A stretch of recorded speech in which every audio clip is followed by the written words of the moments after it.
여기서 노숙하면 신고합니다. 당장 나가세요. 서울역 버스터미널 새벽이었어요. 경비원이 벤치에 누운 소녀를 흔들고 있었죠. 17세 소녀가 비틀거리며 일어났어요. 그런데 그대로 쓰러지고 말았습니다. 낡은 교복에 창백한 얼굴인 듯 했어요. 아무 말도 하지 못한 채였죠. 하지만 눈빛만은 이상하게 빛나고 있었습니다. 바로 그때였어요. 지나가던 노인이 화들짝 멈춰섰죠. 소녀의 얼굴을 뚫어지게 바라봤습니다. 입을 막고 몇 걸음 뒤로 물러났어요. 이 아이가 왜 이런 곳에? 노인의 손이 부들부들 떨렸죠. 이 관상은 평생 한번 볼까 말까 한 왕후 장상의 얼굴이로다. 노인은 이 얼굴이 가져올 파장을 직감했어요. 황급히 전화를 꺼냈습니다. 떨리는 손으로 번호를 눌렀죠. 회장님 찾았습니다. 한철수 교수님의. 소녀는 여전히 바닥에 쓰러져 있었어요. 손목에 낡은 시계가 아침 햇살에 반짝이고 있었죠. 30분 뒤였습니다. 검은 벤츠들이 터미널로 몰려들기 시작했어요. 이 소녀에게 대체 무슨 일이 있었던 걸까요? 이 놀라운 반전의 전체 이야기가 궁금하시다면 잠시만 구독 버튼을 눌러주세요. 평범해 보이는 사람들의 숨겨진 이야기를 매일 전해드립니다. 이 이야기는 석 달 전으로 거슬러 올라갑니다. 석 달 전이었어요. 서울 시내의 한 장례식장이었죠. 검은 상복을 입은 17세 유진이 차가운 바닥에 무릎을 꿇고 있었어요. 국화꽃이 빼곡히 둘러싼 영정 사진이었죠. 아버지와 어머니가 환하게 웃고 계셨어요.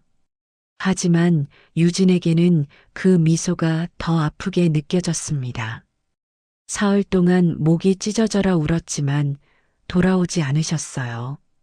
유진은 영정을 쓰다듬으며 중얼거렸죠. 아빠, 엄마. 눈물이 주르륵 흘러내렸어요. 바로 그때였습니다. 뒤에서 문이 열리는 소리가 들렸어요. 아이고, 아이고. 동생아, 어떻게 이렇게 먼저 가니? 고모 오선미가 들어오고 있었죠. 검은 상복 차림이었어요.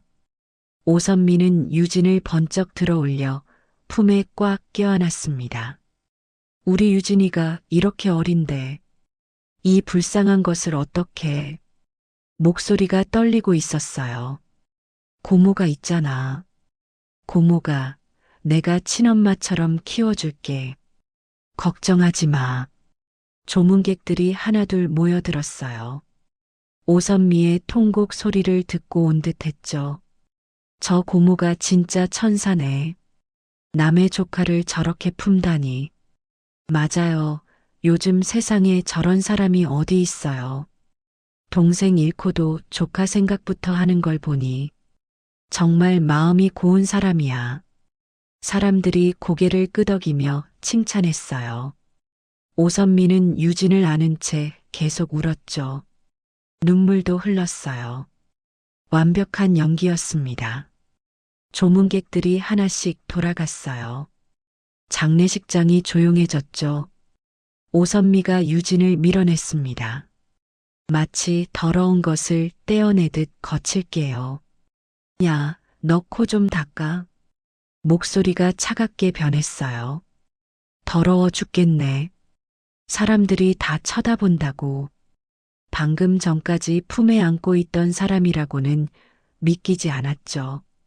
유진은 멍하니 고모를 올려다봤어요. 차가운 눈빛이 지연을 내려다보고 있었습니다. 유진은 그 순간 알았어요. 이건 연기였다는 걸요. 방금 전에 따뜻한 말도, 눈물도, 포옹도 전부요. 가슴이 철렁 내려앉았죠. 아버지와 어머니를 잃은 슬픔에 더해졌어요. 이제 남은 건 이 차가운 고모뿐이라는 사실이요. 손목에 아버지 시계를 꼭 쥐었습니다. 유진은 입술을 꽉 깨물었어요. 그리고 아무 말도 하지 않았죠. 장례를 치르고 고모 집으로 왔어요. 그날부터 오선미의 연기가 시작됐죠. 유진아, 일어나. 고모가 아침 차렸어. 매일 아침 7시였어요. 오선미는 따뜻한 밥상을 차려놓고 유진을 깨웠죠. 미역국에 계란말이, 김치까지요. 겉으로 보기엔 정성스러운 밥상이었어요. 많이 먹어. 내가 잘 먹어야 고모도 안심이 되지. 부드러운 목소리였습니다. 하지만 유진이 학교에 가면 달랐어요. 오선미는 소파에 늘어지게 앉았죠. 휴대전화만 붙잡고 있었습니다. 여보세요. 거기 보험사 맞죠? 교통사고 합의금이 언제 나와요? 목소리가 점점 높아졌어요. 뭐라고요? 아직도 서류 검토 중이라고요? 사람이 죽었는데 서류가 뭐가 그렇게 복잡해요? 전화를 끊자마자 다시 다른 번호를 눌렀죠. 보험사였어요. 산재 보상금 확인하려고요. 4억이라고요? 정확히 언제 입금되는 거예요? 오선미는 거실 벽에 달력을 노려봤어요. 커다란 달력이었죠. 빨간 매직으로 동그라미가 크게 그려져 있었습니다. 매일 밤 그 날짜를 세며 잠들었어요. 유진이 학교에서 돌아오면 다시 연기였죠. 어서 와. 오늘 학교는 어땠어? 친구들이 뭐라 그러지는 않았어? 웃는 얼굴이었어요. 하지만 유진은 알 수 있었죠. 고모의 눈이 자신을 보는 게 아니라는 걸요. 그 너머에 뭔가를 보고 있다는 거요. 3주가 흘렀습니다. 그날 오후였어요. 오선미는 부엌에서 그릇을 닦고 있었죠. 유진은 늦은 점심을 먹고 있었어요. 밖에선 가을비가 추적추적 내렸습니다. 지잉. 오선미 주머니 속 휴대전화가 짧게 울렸어요. 손이 멈췄죠. 젖은 손을 앞치마에 급하게 닦았습니다. 전화를 꺼냈어요. 문자 메시지 하나였죠. 화면을 본 순간 오선미의 눈이 번쩍 떠졌어요. 교통사고 보상금 4억 원 입금 완료. 4억이었습니다. 0이 8개였죠. 오선미는 숫자를 다시 한번 확인했어요. 틀림없었습니다. 입꼬리가 실룩 올라갔죠. 눈동자가 욕망으로 번들거렸습니다. 오선미는 성큼 유진에게로 걸어갔어요. 발소리가 평소보다 훨씬 거칠었죠. 유진이 놀란 눈으로 고개를 들었습니다. 입에 밥을 물고 있었어요. 돈 들어왔으니까. 오선미의 목소리가 차갑게 변했죠. 넌 이제 필요 없어. 탁.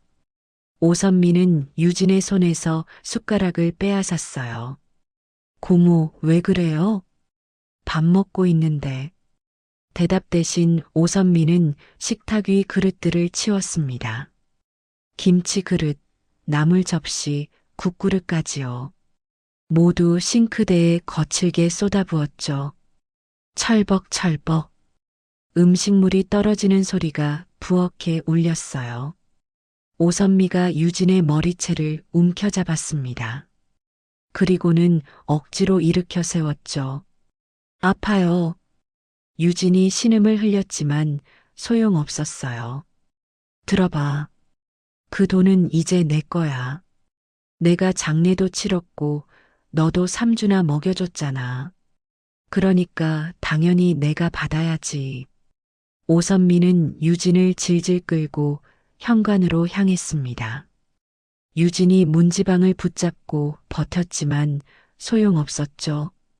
나 안 놓으면 경찰 부른다. 문이 열렸습니다. 11월의 차가운 바람이 들이닥쳤어요. 밖엔 여전히 가을비가 내리고 있었죠. 나가. 오선미가 유진을 밖으로 밀어냈습니다. 유진이 비틀거리며 계단을 내려갔어요.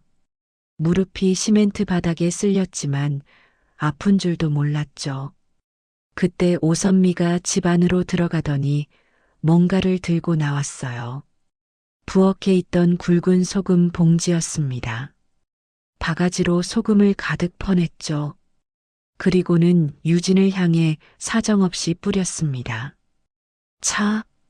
하얀 소금 알갱이들이 빗속에서 유진의 온몸에 떨어졌어요. 머리카락에도, 얼굴에도, 교복에도요. 마치 부정한 것을 쫓아내는 의식처럼 잔인하게 뿌려졌죠. 다시는 얼씬도 하지 마. 오면 경찰에 신고해서 고아원에 쳐넣어 버릴 거야. 쾅! 철제 대문이 닫히는 소리가 골목에 크게 울렸습니다. 유진은 그 자리에 무너져 내렸어요. 차가운 빗물과 소금이 뒤섞여 얼굴을 타고 흘렀죠. 손으로 닦아내려 했지만 닦을수록 더 많이 묻어났습니다. 떨리는 손으로 주머니를 더듬었어요. 아버지가 남긴 낡은 손목시계가 손에 잡혔죠. 비에 젖어 더욱 차가워진 금속을 꽉 움켜쥐었습니다. 아빠, 목소리가 떨렸어요. 빗속에서 홀로 남겨진 17세 소녀였습니다. 아버지를 잃고 3주 만에 집마저 잃어버린 아이였죠. 유진은 갈 곳이 없었어요. 비를 맞으며 골목을 나왔죠. 큰 길로 향했습니다. 사람들이 우산을 쓰고 지나갔어요. 하지만 아무도 비에 젖은 소녀를 신경 쓰지 않았죠. 그렇게 유진의 거리 생활이 시작됐습니다. 서울역 버스터미널이었어요. 24시간 문을 여는 곳이었죠. 유진은 구석 벤치에 몸을 웅크렸습니다. 낮에는 사람들 눈을 피해 숨었어요. 밤에는 벤치에서 떨며 잠들었죠. 편의점 남은 도시락으로 연명했습니다. 버려진 빵 조각도 주었어요. 일주일이 지났습니다. 휴대전화가 울렸어요. 학교 담임 선생님이었죠. 유진아, 너 요즘 왜 안 나와? 유진은 대답할 수 없었습니다. 보호자 동의서가 없으면 더는 출석 처리 못한다. 고모님 연락처 좀 줘. 유진은 말없이 전화를 끊었어요.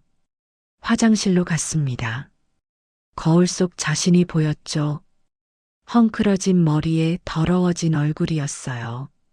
유진은 천천히 교복을 벗었습니다. 쓰레기 봉투에 넣었죠. 나는 이제 학생도 아니구나. 거울 속 자신을 바라보며 중얼거렸어요. 미성년자로서의 마지막 권리마저 잃는 순간이었죠. 2주째 되던 날 밤이었습니다. 유진이 벤치에서 일어나려다 쓰러졌어요. 고열이었죠. 지나가던 시민이 119에 신고했습니다. 구급차가 도착했어요. 응급실로 이송됐죠. 보호자 연락처가 있나요? 의사가 물었습니다. 없어요. 유진의 목소리가 떨렸어요. 간호사가 서류를 들여다봤죠. 보호자 없으면 입원이 어렵습니다. 응급 처치만 받으세요. 차가운 목소리였어요. 1시간 뒤였습니다. 유진은 다시 터미널로 돌아왔어요. 응급 처치만 받고 나온 거였죠. 벤치에 털썩 앉았습니다. 손목시계를 꺼내 들었어요. 아버지가 남긴 유일한 것이었죠.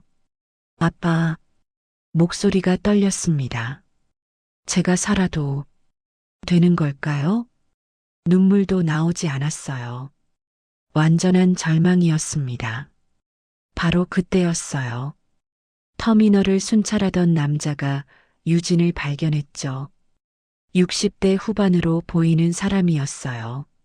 송기태였습니다. 전직 형사였죠. 아이고, 저 나이에 저런 일을. 송기태는 가방에서 뭔가를 꺼냈어요. 응급약과 물이었습니다. 조심스럽게 유진 옆에 놓았죠. 아가씨, 이거 드세요. 유진이 고개를 들었어요. 송기태는 따뜻한 눈빛으로 바라봤습니다. 많이 힘들지? 유진의 눈에서 눈물이 흘렀어요. 석 달 만에 처음 듣는 따뜻한 말이었죠. 그날부터였습니다. 송기태는 매일 터미널에 왔어요. 김밥과 핫팩을 놓고 갔죠. 하지만 직접 나서지는 못했습니다. 자신도 보호자 없이는 도와줄 방법이 없었으니까요. 이 아이를 어떻게 구해야 하나. 송기태는 마음속으로 되뇌었어요. 석 달이 흘렀습니다. 11월 중순이었어요. 새벽 터미널은 차가웠죠. 유진은 벤치에서 떨고 있었습니다. 누군가 준 낡은 코트를 덮고요. 손에는 아버지의 시계를 쥐고 있었어요. 그 순간이었습니다. 경비원이 다가왔죠. 여기서 노숙하면 신고합니다. 당장 나가세요. 유진이 비틀거리며 일어났어요. 그리고 그대로 쓰러졌습니다. 바로 그때였죠. 지나가던 노인이 화들짝 멈춰 섰어요. 천하제일 관상가 장성윤이었습니다. 장성윤은 유진에게 천천히 다가갔어요. 70대 노인이었지만 걸음은 빨랐죠. 무릎을 꿇고 소녀의 얼굴을 들여다봤습니다. 이건 입술이 떨렸어요. 평생 한 번 볼까 말까 한 왕후장상의 관상이로다. 장성윤은 천하제일 관상가였어요. 40년간 수많은 얼굴을 봤죠. 재벌, 정치인, 연예인까지요. 하지만 이런 관상은 처음이었습니다. 더 놀라운 건 눈빛이었어요. 이 눈은 장성윤의 심장이 두근거렸죠. 틀림없어. 한철수 교수님의 눈이야. 40년 전이 떠올랐습니다. 장성윤은 당시 말기 암 환자였어요. 모든 병원에서 포기했죠. 3개월밖에 못 사십니다. 그때 한철수 교수가 나타났습니다. 제가 살려드리겠습니다. 새로운 수술법을 시도했어요. 그리고 기적이 일어났죠. 장성윤은 살아났습니다. 교수님께서 제 목숨을 구해주셨어. 은혜를 갚고 싶었는데 연락이 끊기셨지. 장성윤은 수십 년간 교수님을 찾았어요. 하지만 찾지 못했죠. 그런데 지금 눈앞에 교수님과 똑같은 눈빛이 있었습니다. 장성윤은 떨리는 손을 뻗었어요. 유진의 손을 잡았죠. 그 순간이었습니다. 손목에 뭔가가 만져졌어요. 낡은 손목 시계였죠. 조심스럽게 시계를 들어 올렸습니다. 뒷면을 확인했어요. 작은 글씨가 새겨져 있었죠. 한철수 한승우. 장성윤의 눈에서 눈물이 흘렀습니다. 틀림없어. 교수님의 손녀야. 교수님 성함이 한철수셨고 이 시계는 아들께 물려주신 거야. 장성윤은 40년 만에 은인의 혈육을 찾은 거였죠. 급히 주머니에서 휴대전화를 꺼냈습니다. 손이 너무 떨려서 번호를 누르기가 힘들었어요. 겨우 전화를 걸었죠. 신호음이 울렸습니다. 딸깍. 여보시오, 장 선생. 전화 너머에서 중후한 목소리가 들렸어요. 최대윤 회장이었습니다. 회장님. 장성윤의 목소리가 떨렸죠. 찾았습니다. 한철수 교수님의 손녀를. 전화 너머가 조용해졌어요. 숨소리만 들렸죠. 정말입니까? 최대윤의 목소리도 떨리고 있었습니다. 이번엔 확실합니다. 손목시계에 교수님 성함이 새겨져 있어요. 한철수에서 한승우로 물려진 시계요. 그리고 이 아이 눈빛이 교수님과 똑같습니다. 최대윤은 사무실 창가에 서 있었어요. 63층 고층 빌딩이었죠. 손이 떨려 창틀을 붙잡았습니다. 지금 어디 계십니까? 서울역 버스터미널입니다. 움직이지 마십시오. 제가 지금 바로 갑니다. 최대윤은 전화를 끊었어요. 책상 서랍을 열었죠. 낡은 사진 한 장이 들어 있었습니다. 40년 전 한철수 교수가 웃고 있는 사진이었어요. 교수님, 최대윤의 눈에서 눈물이 흘렀죠. 40년을 찾았습니다. 이번엔 제가 지키겠습니다. 사진을 품에 넣고 사무실을 나섰습니다. 비서실장 정민재가 대기하고 있었어요. 회장님, 모든 차량 대기 중입니다. 서울역까지 20분이면 도착합니다. 엘리베이터가 열렸죠. 최대윤이 탔습니다. 40년 만의 기회였어요. 은인의 손녀를 지킬 마지막 기회였죠. 차량 아니었어요. 최대윤은 창밖을 바라보고 있었죠. 40년 전이 떠올랐습니다. 그는 당시 20대 청년이었어요. 사업을 막 시작한 때였죠. 하지만 병이 찾아왔습니다. 불치병입니다. 길어야 6개월입니다. 모든 병원이 고개를 저었어요. 절망뿐이었죠. 마지막으로 찾아간 곳이 있었어요. 대학병원이었습니다. 한철수 교수가 있던 곳이었죠. 제가 살려드리겠습니다. 교수는 단호했어요. 새로운 수술법을 연구 중이었죠. 성공률은 50%입니다. 하지만 시도해볼 가치가 있어요. 최대윤은 그 손을 잡았습니다. 수술은 16시간 걸렸어요. 기적이 일어났죠. 최대윤은 살아났습니다. 교수님, 평생 은혜 갚겠습니다. 병상에서 그렇게 맹세했어요. 하지만 한철수는 고개를 저었죠. 저는 의사로서 당연한 일을 했을 뿐입니다. 건강하게 사세요. 그리고 연락을 끊었습니다. 최대윤은 40년간 교수님을 찾았어요. 27번 시도했죠. 모두 실패였습니다.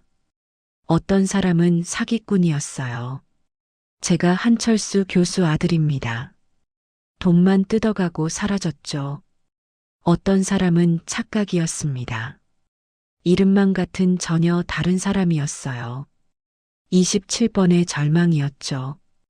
이번이 28번째입니다.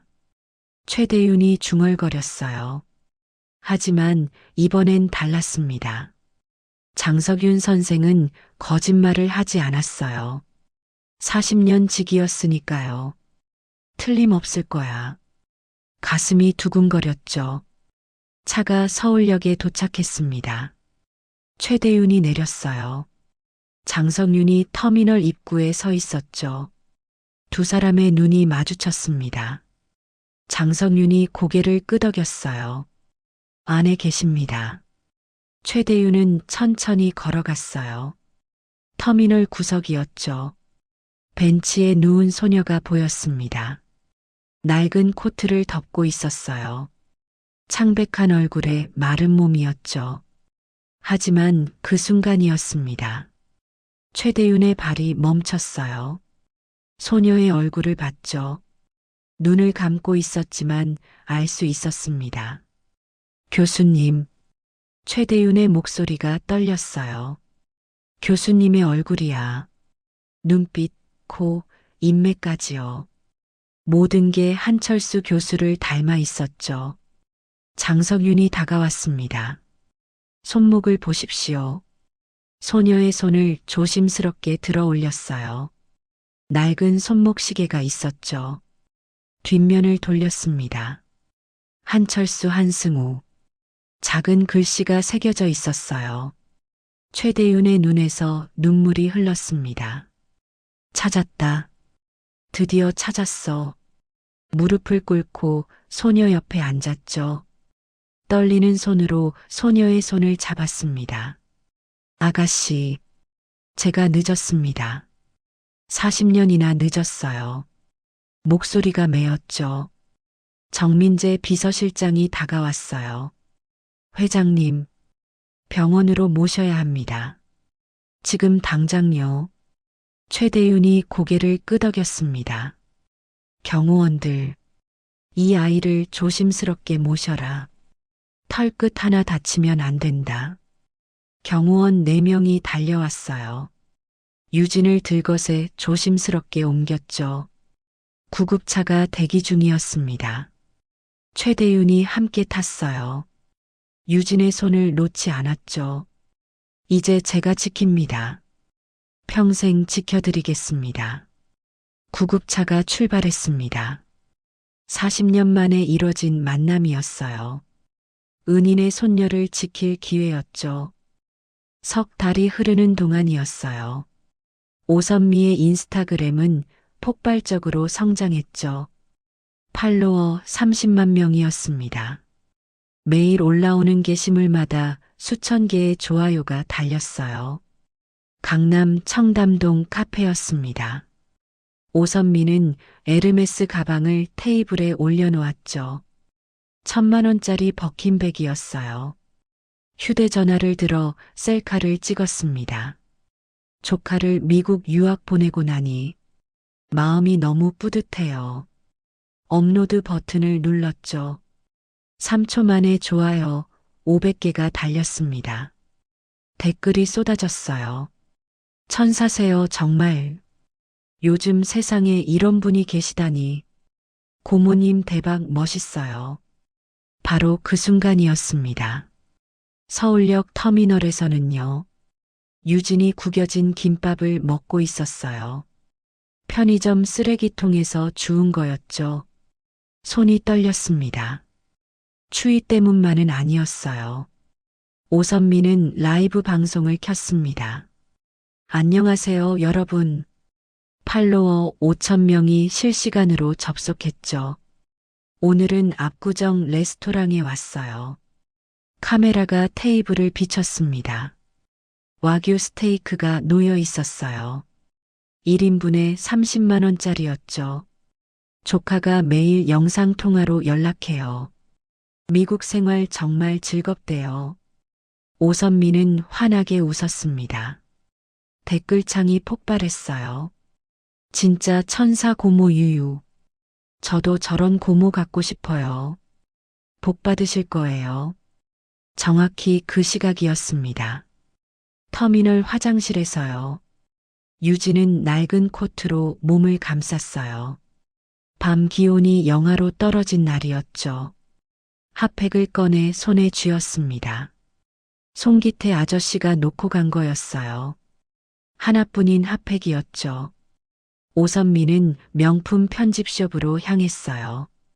비서 2명이 따라왔습니다. 내일 개업식이니까 의상이 완벽해야 해.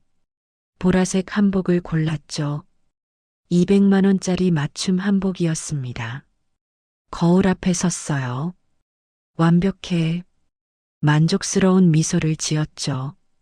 그 순간 유진은 벤치에 웅크렸어요. 아버지 시계를 쓰다듬고 있었죠. 혼자 눈물을 흘렸습니다. 지나가는 사람들은 외면했어요. 다음 날 아침이었습니다. 오선미는 필라테스 센터 앞에 섰어요. 강남 대로변 500평 규모였죠. 오선미 필라테스 앤 요가 센터. 커다란 간판이 빛났습니다. 화환이 100개 넘게 줄지어 있었어요. 떡 1,000인분이 준비됐죠. 유명 인플루언서 50명이 초대됐습니다. 방송사 카메라 5대가 대기 중이었어요. 부르조카 도운 천사 사업가. 보도자료가 언론사에 배포됐죠. 오선미는 보라색 한복을 입었습니다. 전문 메이크업 아티스트가 화장을 해줬어요. 거울을 보며 미소 지었죠. 오늘이 내 인생 최고의 날이야. 입꼬리가 활짝 올라갔습니다. 손에는 금박 가위가 들려 있었어요. 테이프 커팅식 준비였죠. 오전 10시였습니다. 인파가 몰려들기 시작했어요. 인플루언서들이 휴대전화를 들고 촬영했죠. 와, 규모 대박이에요. 화환 진짜 많다. 실시간 인스타 스토리에 올라갔습니다. 오선미의 팔로워가 40만 명을 돌파했어요. 바로 그때였습니다. 멀리서 낮은 엔진 소리가 들렸죠. 우르릉. 땅이 울리기 시작했습니다. 엔진 소리가 점점 커졌어요. 사람들이 고개를 돌렸죠. 골목 끝에서 뭔가가 나타났습니다. 검은 벤츠 한 대였어요. 아니, 두 대였죠. 세 대, 네 대. 벤츠 S클래스가 줄지어 나타났습니다. 10대, 15대, 20대가 강남대로를 완전히 점령했어요. 맨 앞은 마이바흐였죠. 7억 원짜리 최고급 세단이었습니다. 저게 뭐야? 영화 촬영하는 거야? 대박. 인파가 술렁이기 시작했어요. 인플루언서들이 휴대전화를 들었죠. 실시간 촬영이 시작됐습니다. 오선미의 얼굴이 굳었어요. 금박 가위를 든 손이 떨렸죠. 저게. 말이 끊겼습니다. 마이바흐의 문이 열렸어요. 60대 초반 남자가 내렸죠. 회색 정장에 위험 있는 자태였습니다. 최대윤 회장이었어요. 뒤따라 40명의 경호원이 쏟아져 나왔습니다. 모두 검은 양복에 선글라스였죠. 일사불란하게 도열했어요. 그리고 그 옆에서였습니다. 한 소녀가 내렸어요. 깨끗한 흰색 원피스를 입고 있었죠. 단정하게 빗은 머리에 맑은 눈빛이었습니다. 한유진이었어요. 석 달 전 쓰레기통을 뒤지던 그 소녀가요. 지금은 당당하게 회장 옆을 걷고 있었죠. 오선미의 입이 떡 벌어졌어요. 저 애가 왜 저기에. 온몸이 얼어붙었습니다. 최대윤과 유진이 걸어왔어요. 40명의 경호원이 좌우를 호위했죠. 발걸음 소리가 일제히 울렸습니다. 쿵, 쿵, 쿵. 마치 군대의 행진 같았어요. 인파가 자연스럽게 길을 열었죠. 센터 앞에 도착했습니다. 정민재 비서실장이 앞으로 나섰어요. 손에는 서류 뭉치가 들려 있었죠. 오선미 씨. 차갑고 명확한 목소리였습니다. 휘리릭. 서류들이 하늘로 날아올랐어요. 수백 장의 종이가 공중에서 펄럭였죠. 금융거래 내역서였습니다. 교통사고 보상금 4억 원. 입금일 11월 15일. 은행 도장이 선명했어요. 세 대의 대형 스크린이 등장했습니다. 경호원들이 센터 앞에 설치했죠. 화면이 켜졌어요. 11월 15일 저녁 영상이었습니다. 아파트 복도 CCTV 화면이었죠. 화면 속에서 오선미가 유진의 머리채를 잡았어요. 돈 들어왔으니까 넌 필요 없어. 집 밖으로 끌어냈죠. 소금을 뿌렸습니다. 다시는 오지 마. 모든 게 선명하게 담겨 있었어요. 저건 인플루언서들이 경악했죠. 조카를 내쫓았다고? 미국 유학은 거짓말이었어? 실시간 방송 댓글이 폭발했습니다. 사기꾼이었네. 천사라더니 악마였어. 신고해야 돼. 두 번째 영상이 재생됐어요. 응급실 CCTV였습니다. 유진이 쓰러져 들어왔죠. 보호자 연락처가 있나요? 없어요. 입원이 어렵습니다. 다시 밖으로 나가는 유진의 뒷모습이었어요. 저 나이에 보호자도 없이 사람들이 입을 막았습니다. 세 번째 영상이었어요. 터미널 CCTV였죠. 유진이 벤치에서 떨고 있었습니다. 편의점 쓰레기통을 뒤지는 모습이었어요. 구겨진 김밥을 먹는 장면이었죠. 바로 그때였습니다. 한 노인이 앞으로 나섰어요. 송기태였죠. 저는 3개월간 이 아이를 지켜봤습니다. 목소리가 떨렸어요. 매일 밤 터미널 벤치에서 떨고 있었어요.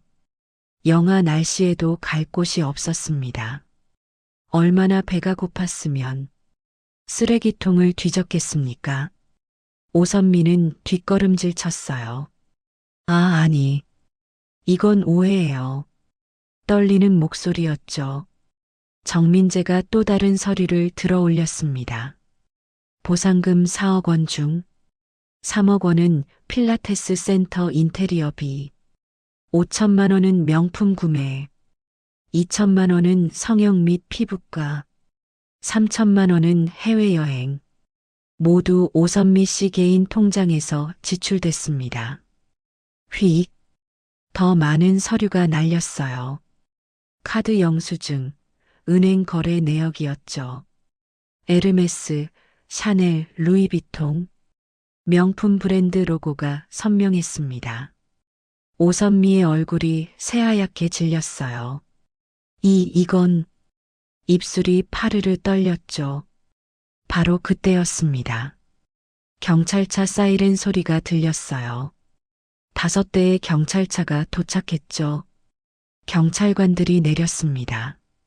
오선미 씨, 횡령 및 아동유기 혐의로 긴급 체포합니다.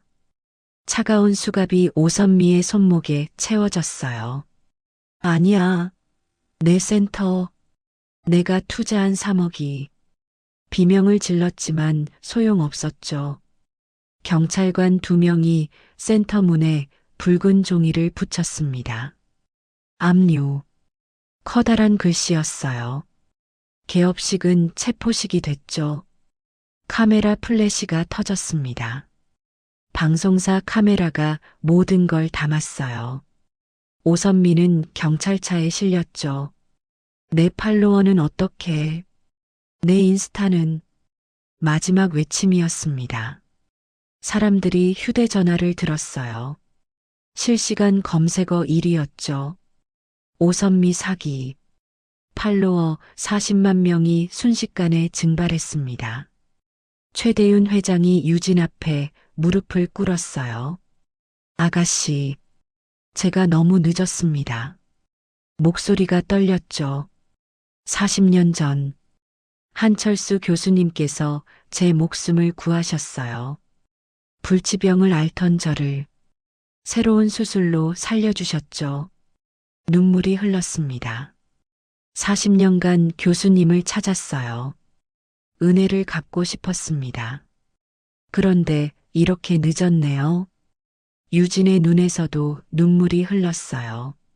할아버지께서 회장님을 구하셨어요? 떨리는 목소리였죠. 그래요. 최대윤이 고개를 끄덕였습니다. 이제 제가 당신을 지키겠어요. 평생 지켜드리겠습니다. 제 딸처럼요. 두 사람이 포옹했어요. 40년 만에 이뤄진 인연이었죠. 주변 사람들도 눈물을 흘렸습니다. 카메라가 그 순간을 담았어요. 20년이 흘렀습니다. 37세가 된 한유진이었어요. 대웅그룹 사회공헌재단 이사장이었죠. 한철수 희망재단.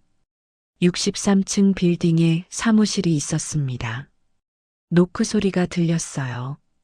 들어오세요. 문이 열렸죠. 80대 후반 노인이 들어왔습니다. 송기태였어요.